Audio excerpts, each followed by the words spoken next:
বছর আগে গেছি বারাত কামড়া লাগিয়া কটিয়া পয়সা জমায়া হেনারে বিয়া করবো ও আওয়ার আগে বিয়া দিয়ে আসছি বালাই হইছে।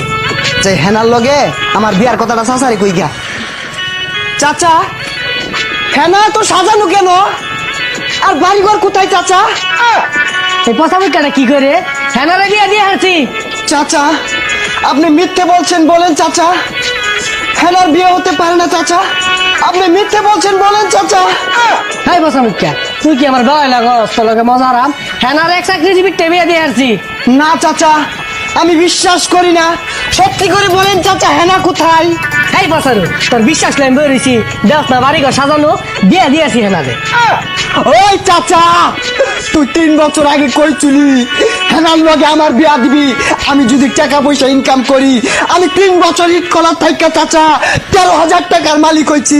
হেনার লগে তুই আমার বিয়া দিলি না, তুই বড় বেঈমান চাচা, তুই বেঈমান। হাই পচা মুখটা তুই 3 বছর কামাই রে 13,000 টেলে আমার মেয়েরে বিয়ে করার লাগিয়া তুই তো চুল কামাই বাদ পাইতি না। ওই চাচা এই 13,000 টাকা তোর কি টাকা মনে হয় না? এই 13,000 টাকা